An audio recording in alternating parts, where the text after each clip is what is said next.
أعوذ بالله من الشيطان الرجيم. بسم اللہ الرحمن الرحیم وَلَمْ يُهَاجِرُوا مَا لَكُمْ مِنْ وِلَایَتِهِمْ مِنْ شَيْءٍ حَتَّى يُهَاجِرُوا وَإِنِ اسْتَنْصَرُوكُمْ فِي الدِّينِ فَعَلَيْكُمُ النَّصْرُ۔ صلوات پڑھیں بر محمد و آل محمد۔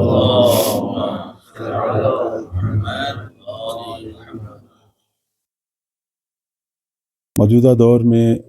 دنیا میں جو کچھ ہو رہا ہے، بہت سارے لوگ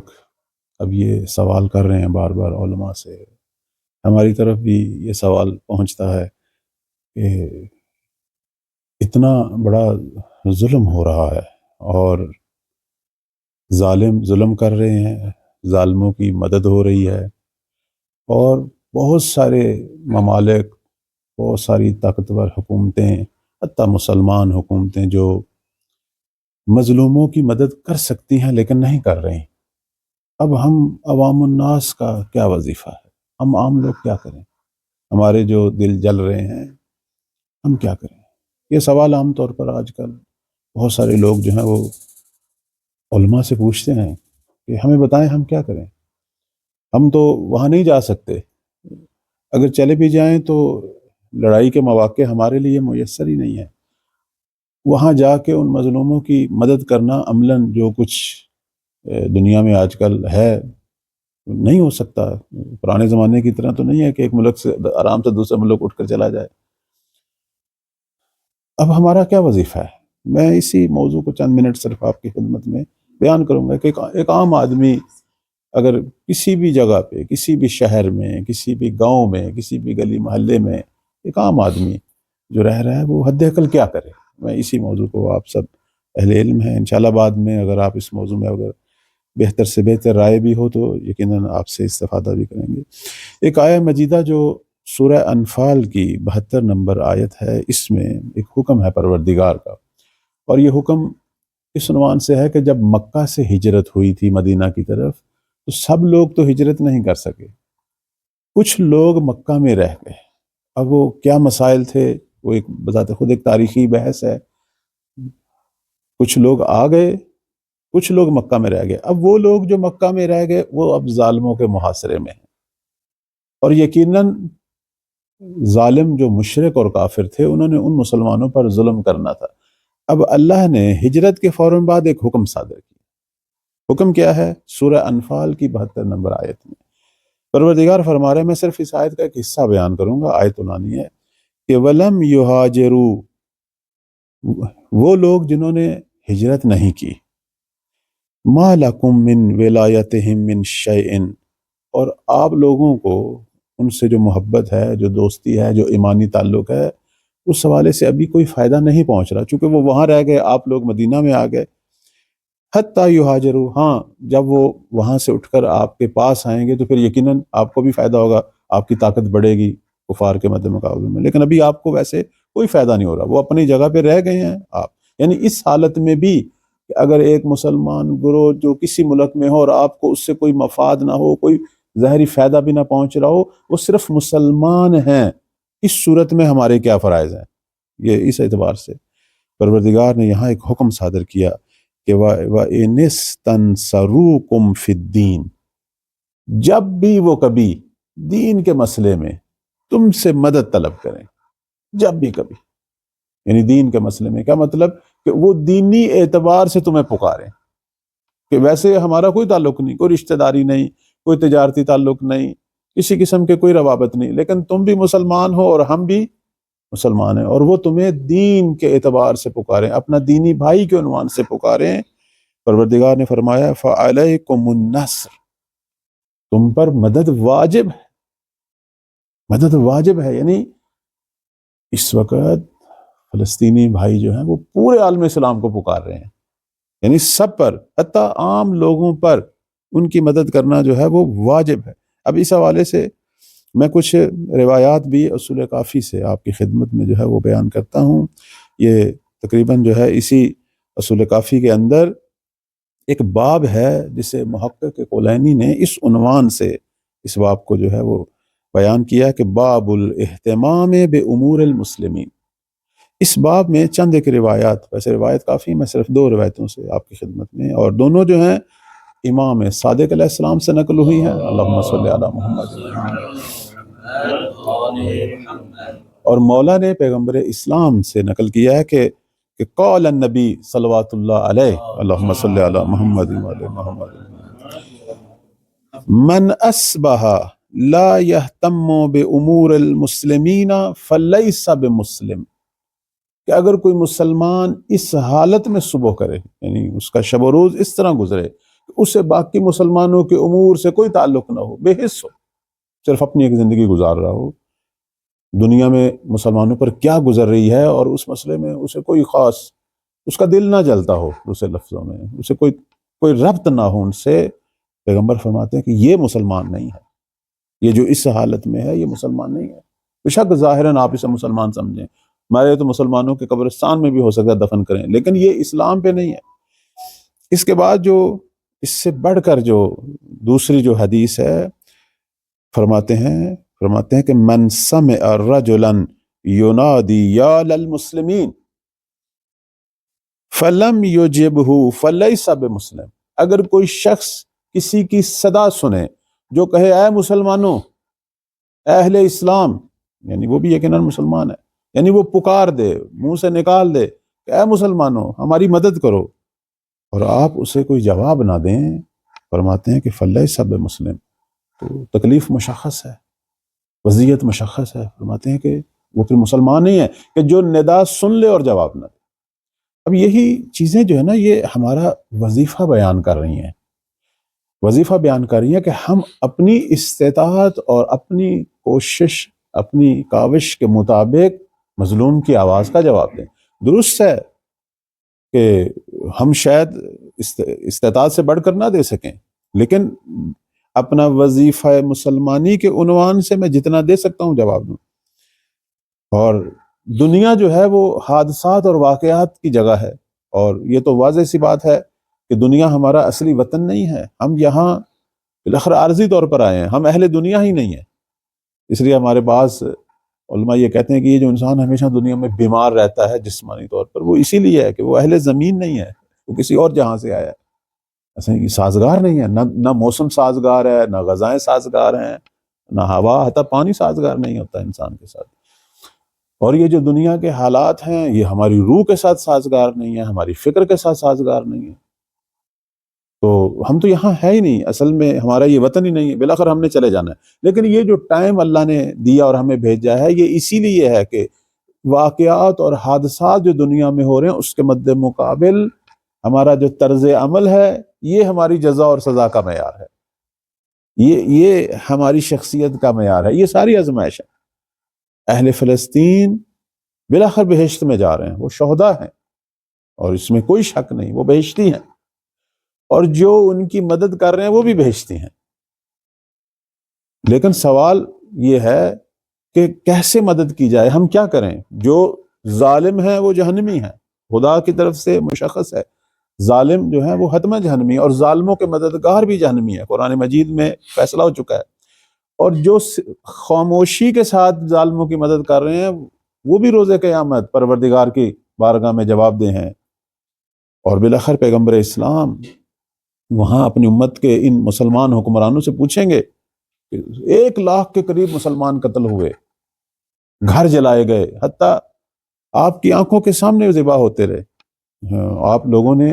کیوں نہیں اپنا کردار ادا کیا؟ آپ کے پاس طاقت تھی، آپ کے پاس مذاکرات ہو، اسلحہ ہو،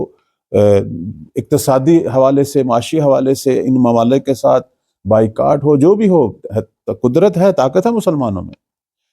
میں تو حیران ہوں، چند دن پہلے وہ انسٹا پہ میں دیکھ رہا تھا، مصر کا ایک سلفی جو عالم ہے اس نے واضح طور پر کہہ دیا کہ ہمارا فلسطین کے مسلمانوں کے امور سے کوئی تعلق نہیں ہے، وہ اپنی سزا خود بھگت رہے ہیں، انہوں نے ہم سے پوچھ کر تو حملہ نہیں کیا تھا، ان کے نوجوانوں نے اسرائیل پر، ایران سے پوچھا تھا، وہی اب ان کی مدد کرے۔ ہم مسلمان باقی ملکوں سے انہوں نے پوچھا تھا، ٹھیک ہے وہ 100,000 جوانوں نے آپ سے نہیں پوچھا تھا، یہ جو باقی مسلمان عوام مر رہی ہے یہ آپ کی آنکھوں کے سامنے، ان کا آپ سے کوئی تعلق نہیں۔ آپ طرز تفکر دیکھیں نا ذرا، اتنے بڑے بڑے محراب، اتنی بڑی لمبی داڑھی، عالم ہے، قرآن و حدیث کا مصر کی حکومت نے بڑا اسے پروٹوکول دیا ہوا تھا، چونکہ وہ حکومت کے اسی منشور کے مطابق چل رہا تھا نا، وہ درباری ملا ہے، اس طرح کے لوگوں کی تو کمی نہیں ہے، وہ تو ہمارے ملک میں بھی بہت سارے ہیں۔ تو اس نے واضح طور پر کہہ دیا، یعنی یہ کس طرح کے لوگ ہیں کہ آپ کے سامنے بچے مر رہے ہیں، آپ کے سامنے مظلوم لوگ ہر روز آپ دیکھیں 40-50 آدمی، ایک عام سی بات ہے وہاں قتل ہونا، گھروں کا گرنا، بیمارستانوں کا ختم ہونا، دوائیوں کا مسئلہ، غذا کا مسئلہ، بہت بڑا انسانی بحران ہے، اور آدھی دنیا مسلمان ہے اور خاموش ہے۔ اور ایک عجیب سی چیز جو ہم دیکھ رہے ہیں، ایک عجیب چیز وہ یہ ہے کہ مسلمان ممالک میں مظاہرے تک ختم ہو چکے ہیں، اگر مظاہرے ہیں تو مغربی ممالک میں چل رہے ہیں۔ عجیب بات نہیں ہے؟ مغربی ممالک میں ابھی تک مظاہرے چل رہے ہیں، یعنی شعور کی دنیا میں دیکھیں۔ میں ایک دفعہ دیکھ رہا تھا مہدوی روایات میں کہ امام زمان علیہ السلام جب ظہور فرمائیں گے، اور پروردگار ہم سب کو ان کا ظہور دکھائے، صلوات پڑھیں بر محمد و آل محمد۔ مولا جب ظہور فرمائیں گے، سب سے زیادہ لڑائی مسلمانوں میں ہے ان کی، مسلمانوں کے اندر جو منافق ہیں، جو دشمن دین ہے، بظاہر مسلمان ہیں، وہ لڑیں گے۔ غربی دنیا کے اندر لڑائی نہیں ہے، غربی دنیا سب سے زیادہ مسلمان ہوگی، پورا کا پورا مغرب مسلمان ہوگا، یعنی وہ گویا منتظر تھے نجات دہندہ کے، یعنی اتنا ان کے اندر شعور بڑھے گا۔ اب آپ دیکھیں مسلمان جو وراثتی نسلی مسلمان ہیں وہ اپنے عمل سے کافر ہو رہے ہیں، اور جو نسلی طور پر کافر تھے وہاں کتنا تیزی سے اسلام پھیل رہا ہے، وہ دھڑا دھڑ مسلمان ہو رہے ہیں۔ اور پھر مسلمان جو فلسطین کے ہیں ان کے لیے انہوں نے ابھی تک مظاہروں کا سلسلہ رکھا ہوا ہے، حتیٰ اپنی حکومتوں سے نفرت کا اظہار کر رہے ہیں۔ میں چند دن پہلے ایک امریکی خاتون کا وہ دیکھ رہا تھا، وہ کہہ رہی تھی کہ مجھے شرم آ رہی ہے کہ میں سرزمین امریکہ سے تعلق رکھتی ہوں، جس کی حکومت اتنی بڑی ظالم ہے اور ظالموں کی مدد کر رہی ہے، کاش ہم امریکی نہ ہوتے۔ یہ تماچا ہے ان بہت سارے مسلمانوں کے لیے جو دن رات امریکہ جانے کے خواب دیکھ رہے ہیں، سبحان اللہ، یہ ان کے لیے تماچا ہے۔ دیکھیں دنیا، شعور کی دنیا میں تو آئے نا آدمی کہ اللہ جو ہے وہ ہر امر میں ہمیں آزما رہا ہے، یہ ہمارے لیے آزمائش ہے۔ بہت سارے لوگ کہہ رہے ہیں خدا کہاں ہے، دنیا میں یہ کچھ ہو رہا ہے، ایسا قرار نہیں ہے کہ اللہ دنیا کے امور میں دخل دے، دنیا دارالاختیار ہے، خدا نے ہمیں طاقتیں دی ہوئی ہیں دخل دینے کی، ہم نے دخل دینا ہے، وہی الہی طاقت ہے، ہم خود نہیں دخل دے رہے، ہم خود نہیں کچھ کر رہے۔ مسلمان ممالک کے پاس افرادی قوت کی کمی نہیں ہے، اسلحے کی کمی نہیں ہے، اور کچھ نہیں، معاشی طور پر، اقتصادی طور پر اگر ان ظالموں کا بائیکاٹ کر دیں تو ان کی کمریں جھک جائیں گی، اس کی بھی کوئی کمی نہیں، سب کچھ کر سکتے ہیں۔ پہلے بھی ایک دفعہ ہوا تھا، صرف چند عرب ممالک نے تیل کی بندش کی تھی، پوری دنیا مغرب جو ہے وہ مفلوج ہو گئی تھی، امریکہ تک مفلوج ہو گیا تھا۔ یہ کوئی اتنا بڑا مسئلہ نہیں، لیکن نہیں، چونکہ بالآخر ان کی پتہ نہیں خوراکیں بدل گئی ہیں، ان کی نسلیں بدل گئی ہیں، یہ نام کے مسلمان رہ گئے ہیں۔ وہ سعودیہ کا جو ولی عہد ہے، اس سے پوچھا گیا کہ آپ کا ان یہودیوں اور عیسائیوں کے بارے میں کیا خیال ہے؟ وہ کہتا مجھے بڑی محبت ہے، میں بڑا پسند کرتا ہوں انہیں۔ اس نے کہا کہ کیوں؟ اس نے کہا میں جس دایا نے مجھے پالا ہے وہ یہودی ہے۔ یہ تو اب میڈیا پہ آ گئی یہ بات۔ اس نے کہا ہمارے گھر کی جو منتظم تھی تمام امور کی، شاہی محل کی، وہ یہودی تھی خاتون، اور میں اس کے زیر نظر پلا ہوں۔ اور فلسطین کے بارے میں اس نے کہا کہ فلسطین اسرائیل جیسا ہونا چاہیے۔ یعنی اب یہاں آپ غور فرمائیں کہ یہ طاقتور حکمران ہیں جن کے پاس بے پناہ طاقتیں ہیں، پیسہ بھی ایک طاقت ہے، بے پناہ پیسہ، لیکن دیکھیں ہم سب کی آزمائش ہو رہی ہے، ان کی بھی ہو رہی ہے، لیکن سوال وہی آتا ہے کہ میں ایک عام سا فرد کیا کروں؟ اس سے پہلے کہ میں اس موضوع کو تھوڑا سا بڑھاؤں، میں یہاں امام زمان علیہ السلام کا ایک فرمان آپ کی خدمت میں بیان کروں۔ اللہم صلی علی محمد۔ یہ توقیع شریف ہے ہمارے آقا کی، فرماتے ہیں فَإِنَّ نُحِيطُ عِلْمًا بِأَنبَائِكُمْ، اے لوگو اہل ایمان، ہم جو ہے ہم اپنے علم سے تمہارے جو ہے وہ تمام امور کو جانتے ہیں، یعنی تمہارے تمام امور جو ہیں وہ ہمارے احاطہ علمی میں ہیں، میری نگاہ میں ہے۔ وَلَا يَعْزُبُ عَنَّا شَيْءٌ مِّنْ أَخْبَارِكُمْ، کوئی بھی تمہاری خبر، کوئی بھی تمہارا واقعہ وہ ہماری آنکھوں سے پنہاں نہیں ہے۔ مَعْرِفَتُنَا بِالذُّلِّ الَّذِي أَصَابَكُمْ، فرماتے ہیں کہ اگر کہیں تم ذلت کا شکار ہو، شکست کا شکار ہو، کہیں اگر پستیوں میں غرق ہو، اس کو بھی ہم جانتے ہیں، اس کی وجہ بھی ہم جانتے ہیں۔ اور اس کے بعد فرماتے ہیں کہ جنح کثیر منکم الی ما کان السلف الصالح عنہ شاسعا، کیوں جو ہے یہ ایسا ہو رہا ہے ہمارے ساتھ، کیوں ایسا ہو رہا ہے کہ ہم نے اپنے سلف کی طرح جو ہے وہ عمل نہیں کیا، ہم جو ہیں وہ جس طرح ہمارے پچھلے تھے، وفادار تھے، اس طرح ہم نہیں ہیں۔ اور اس کے بعد فرماتے ہیں کہ نبذ العہد الماخوذ وراء ظہورہم کانہم لا یعلمون، اس وقت ایسی حالت ہے مسلمانوں کی کہ انہوں نے گویا اپنا وہ عہد جو محمد و آل محمد سے باندھا تھا اسے بلا دیا ہے۔ وہ کون سا عہد تھا جو ہم نے باندھا تھا؟ اس میں ایک نقطہ وہ جو مسلمانوں نے محمد و آل محمد سے عہد باندھا تھا وہ یہ تھا کہ ہم آپس میں ایک دوسرے کے ساتھ ایثار سے، فداکاری سے، حتیٰ ایک دوسرے کی تمام امور میں نصرت اور تعاون سے چلیں گے۔ پوچھا گیا ایک دفعہ پانچویں مولا سے، امام محمد باقر صلوات اللہ علیہ سے،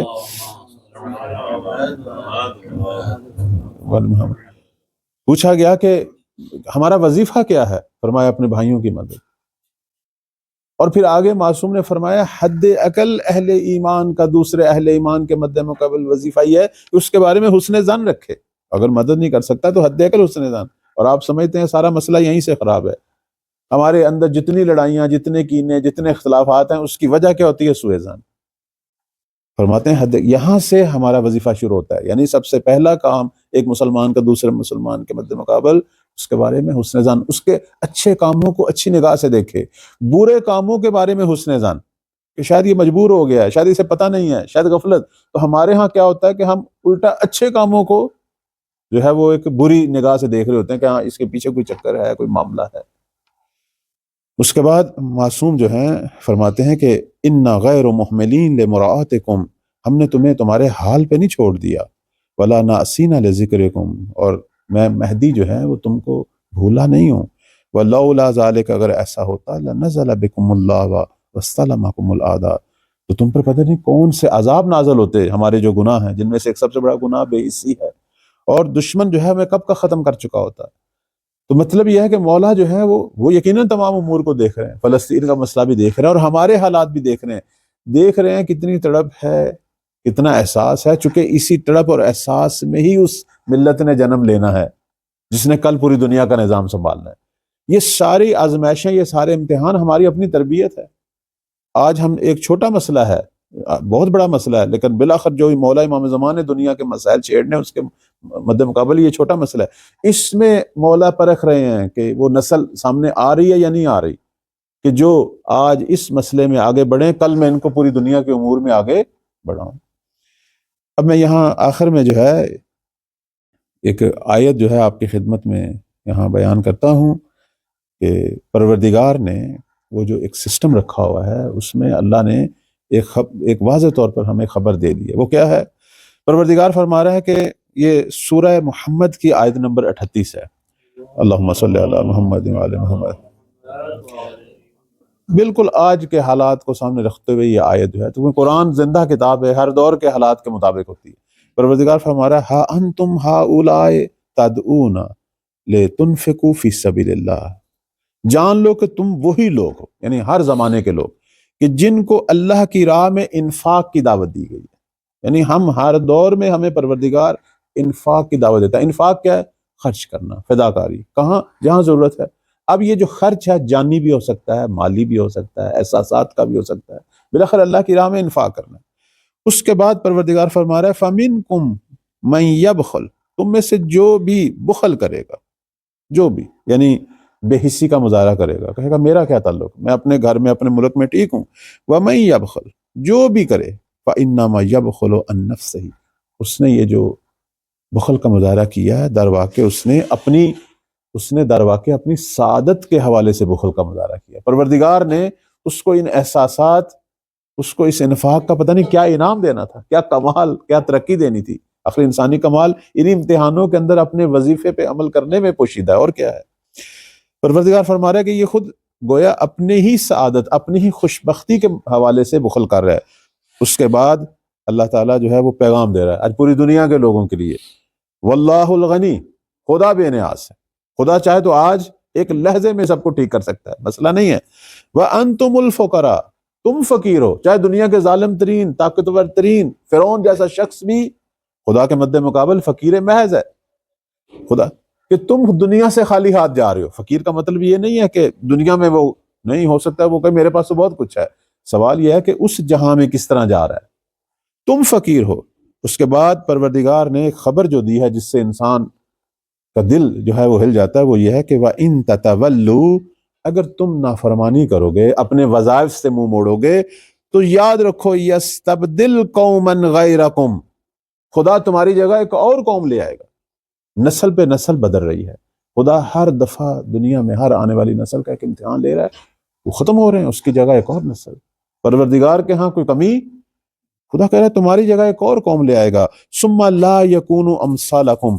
اور وہ جو قوم پھر جو خدا لائے گا، جو اور قوم آئے گی اور وہ اپنے وظائف پہ عمل کرے گی، وہ تمہاری مانند نہیں ہوگی۔ اب یہاں سمجھ آ رہا ہے کہ امام مہدی علیہ السلام کا جو انتظار ہے کیوں لمبا ہو رہا ہے۔ امام اس نسل کے منتظر ہیں کہ جو پچھلی نسل جیسی نہیں ہے، کہ جو اپنے وظائف سمجھتے ہیں، جن کے دل دکھتے ہیں، جو عمل میں ہیں، جو دعا کے ساتھ کچھ کرنا بھی چاہتے ہیں۔ اب میں صرف عرض کروں گا کہ یہاں ہمارا جو وظیفہ بنتا ہے وہ کیا ہے، صرف اسی نقطے کو بیان کروں گا، وہ یہ ہے کہ ہم جو کچھ کر سکتے ہیں، جو کچھ میں ٹھیک ہے ہم وہاں جا کے لڑ نہیں سکتے، درست ہے، بہت سارے مسائل ہیں، گورنمنٹیں اجازت نہیں دے رہی کہ وہاں کوئی جائے، ہو سکتا ہے ہمیں بھی لڑنا نہ آتا ہو، لیکن ہم جس کام میں بھی مہارت رکھتے ہیں اس کام کے اندر ہم مدد کر سکتے ہیں۔ کیسے؟ مثلا فرض کریں آج کے دور میں ایک عام آدمی جو کہتا ہے مجھے کچھ نہیں آتا، میں ایک سادہ آدمی ہوں، بھائی تو زبان کے ساتھ احتجاج تو کر سکتا ہے۔ احتجاج آپ دیکھتے نہیں رہے مغربی دنیا کے اندر چھوٹے چھوٹے بچے، جوان، خواتین حتیٰ آ رہے ہیں، باہر نکل رہے ہیں، باہر تو نکل سکتے ہو، لوگوں کو تیار تو کر سکتے ہو، چھوٹے چھوٹے گروہ جو ہو سکتا ہے بڑے گروہ مظاہروں میں بدل جائے، بالآخر مظاہروں کا اثر ہے، کیوں نہیں ہے؟ مظاہرے اتنی طاقت رکھتے ہیں کہ حکومتیں گر جاتی ہیں، طاقتور ترین حکومتیں۔ آپ کے سامنے ایران کی وہ شاہ کی حکومت ہے جس کو 3,000 سالہ حکومت پر جو ہے وہ بڑا ناز تھا، مظاہروں نے گرا دیا اسے۔ بڑے بڑے انقلاب دنیا میں، انقلاب فرانسہ دیکھ لیں، فرانس کا دیکھ لیں، رشیا کا، روس کا پرانا جو انقلاب دیکھ لیں، مظاہرے بہت بڑی طاقت رکھتے ہیں، مظاہرے کریں ظالموں کے خلاف۔ دوسری جو چیز ہے وہ یہ ہے کہ آپ اپنے مالی وسائل میں، ٹھیک ہے میں جانی طور پر نہیں جا سکتا، پابندیاں ہیں اور مسائل ہیں، اپنے مالی وسائل میں جس طرح بھی ہو، چاہے 1 روپیہ ہی کیوں نہ ہو، آپ ان مظلوموں کے لیے رکھیں اور ان تک پہنچانے کی کوشش کریں۔ اب اس حوالے سے ہمارے مراجع کے دفاتر بھی کام کر رہے ہیں، مختلف تنظیم میں جن لوگوں پر آپ پر اعتماد ہے، آپ کی کمک جو ہے آپ کی طرف سے جانی چاہیے۔ اب ان تک پہنچ رہی ہے نہیں پہنچ رہی کہ علیحدہ مسئلہ ہے، آپ اپنا وظیفہ عند اللہ ادا کریں، جن چیزوں پر، جن تنظیموں پر، جن اداروں پر اعتماد ہے ان کے ذریعے پہنچائیں۔ اور آخری جو نقطہ ہے جو میں یہاں ایک عام آدمی کے لیے کہوں گا وہ یہ ہے کہ دشمن کے مد مقابل تم نے بھی دفاع کرنا اور حملہ کرنا ہے، کچھ نہیں کر سکتا دشمن کی مصنوعات کا بائیکاٹ کر، اور خصوصاً ان کا کہ جو اس ظالم کی مدد کر رہے ہیں، یہ تو کام کر سکتے ہیں، یہ کرنا چاہیے، چونکہ یہ جنگی حکمت عملی ہمیں ہمارے پیغمبر اسلام صلی اللہ علیہ وآلہ وسلم نے سکھائی۔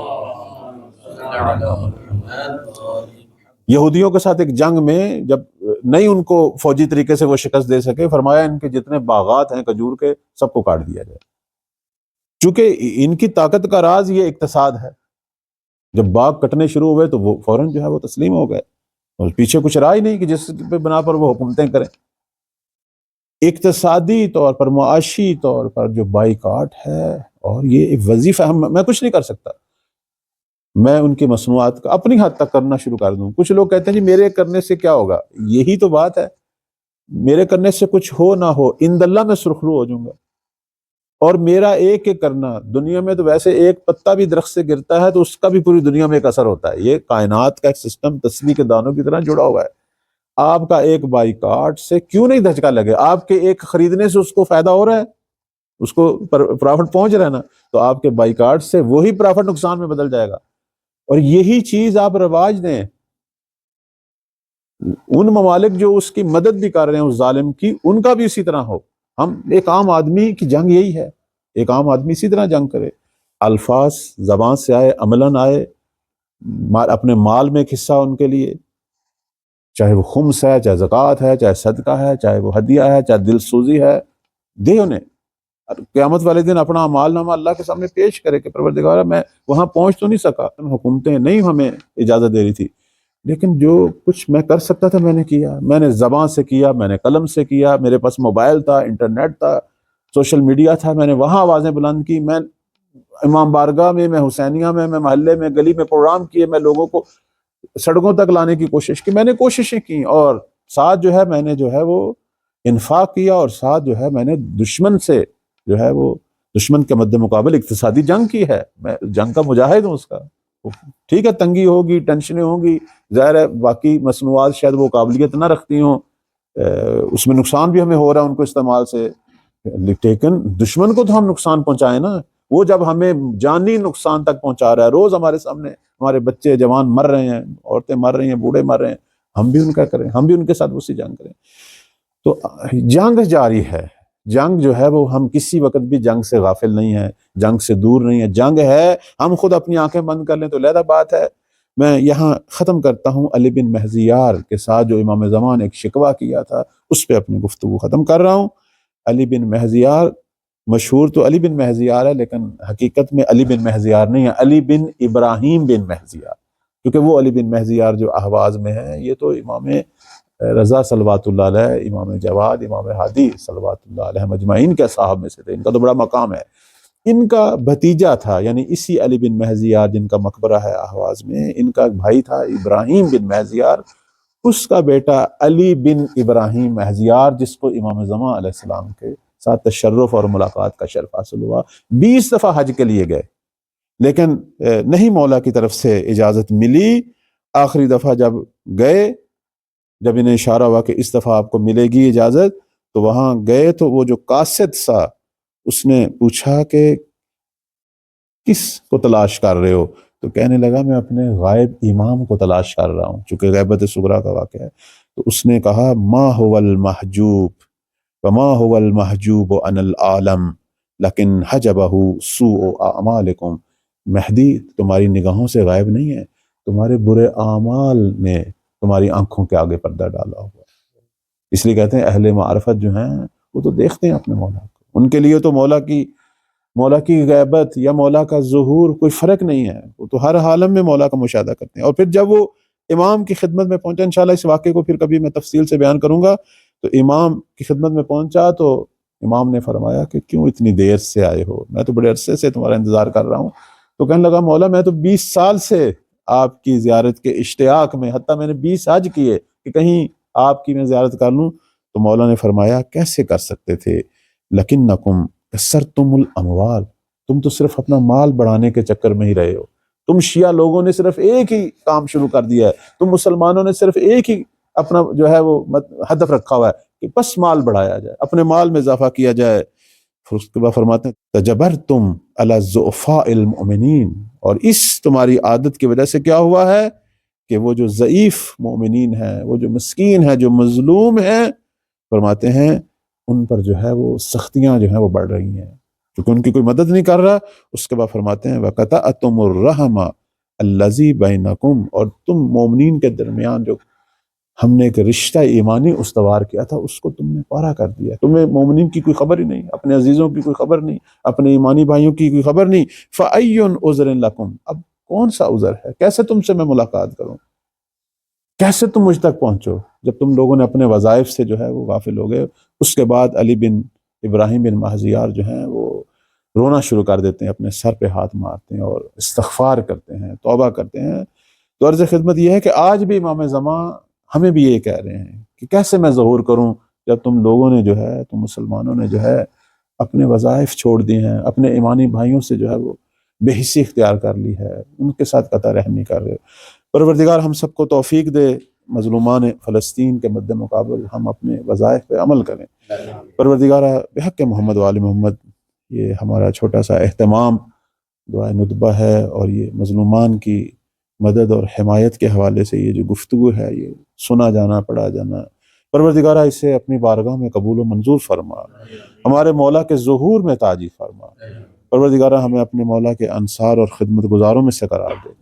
خدایا بحق محمد وآل محمد مظلومان ہمیں فلسطین کی مدد فرما۔ خدایا اس ملت کو اٹھا، اس ملت کو پیدا کر جو ان مظلوموں کی مدد کرے۔ پروردگارہ ظالموں کو نصف و نابود کر۔ خدایا جو ظلم پر مدد کر رہے ہیں ظالموں کی، یا جو ظلم پر خاموش ہیں، خدایا انہیں بھی ذلیل و خوار فرما۔ پروردگارہ جو مدد کرنا چاہتے ہیں ان کی توفیقات میں اضافہ فرما۔